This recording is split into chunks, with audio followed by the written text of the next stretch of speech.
Hey, Shelby here, and the other day I talked about efficiency with regards to sports and athletic movements, and I wanted to just follow up on that real quick and give an example with regards to plyometrics and as far as movement with the body and how I kind of do that in an example of efficiency. So the first thing I'm going to talk about is with regards to hurdles. Now the other day, working with some young athletes, I pulled out the little 6-inch hurdles, and the first thing was, 6-inch hurdles, too easy and this and that. The thing is, it depends on what you're trying to do. It depends on the task at hand. So efficiency, once again, comes down to the specific movement that you were talking about. So depending on the movement that I actually want to do, that goes hand in hand with what I talk about with regards to efficiency. So it depends on the actual movement that you're trying to do to try to make yourself better at that. So if I'm using 6-inch hurdles and I just want you to hop it with 2 legs, that may be easy. But if I want you to hop it on 1 leg, or hop it continuously on 1 leg, or hop it sideways, or hop it rotating, those things make the task at hand slightly different. Thus, the efficiency may change for you, and those are different athletic qualities. So, the first thing I want to talk about with regards to jumping 2 feet, the first thing we use for plyometric training, or for reactive training, I like to term it a little bit better, is we work a lot on landing, okay? So the first thing we'll do is we'll actually work 2 feet, and we'll do something on the hurdles like double leg hurdle hops going straight forward. Double leg hurdle hops, you're just gonna hop, work on landing, nice and efficient, front half of the foot. You always want to land athletic in a good balanced stance with the knees bent, the butt back, and the chest up.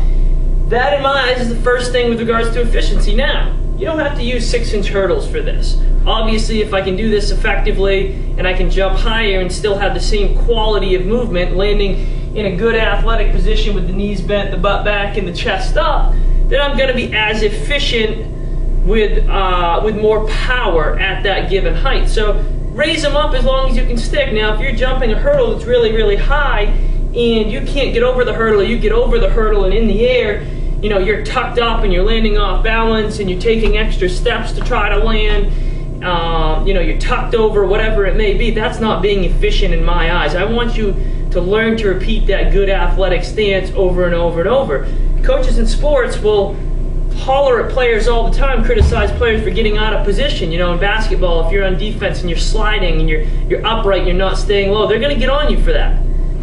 In hockey, if you're skating and you're up and down as opposed to staying low and getting that good hard push and good long stride, that's not being efficient. So all the qualities we teach athletically off the ice, off the court, actually translate and go right back hand in hand with what you were trying to do for your given sport.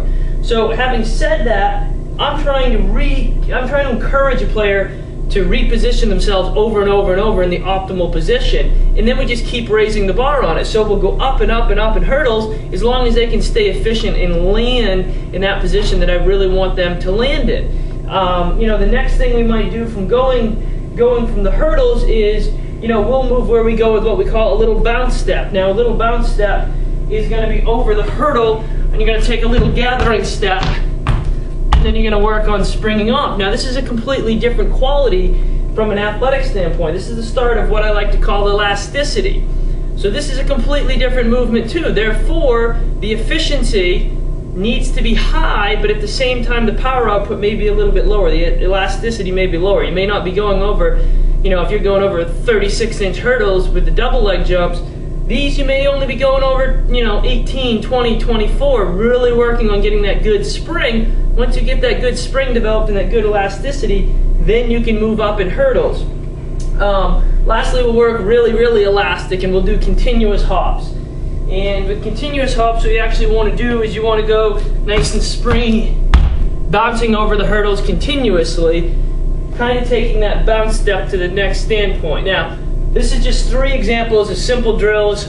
They work pretty well together. Normally when I go through progressions, we do a whole bunch of different things in different directions, single leg, double leg.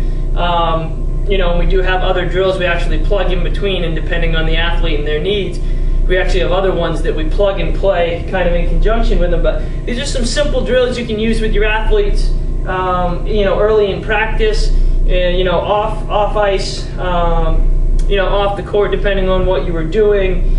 And you know, you don't need a high volume. You know, something, a few sets of, you know, 6 hurdles right here, 6 to 10 hops is plenty. You know, 15 to 25 jumps total is plenty in a given day to improve that quality without running them into the ground. And if you're looking at it from a conditioning standpoint, that, remember, is completely different than this. You know, that is something where you're trying to maintain an efficiency over a given period of time, not raise that efficiency. So those are 2 different qualities, but hopefully these drills help you out. And check back once again, shelbytrain.com. Take care.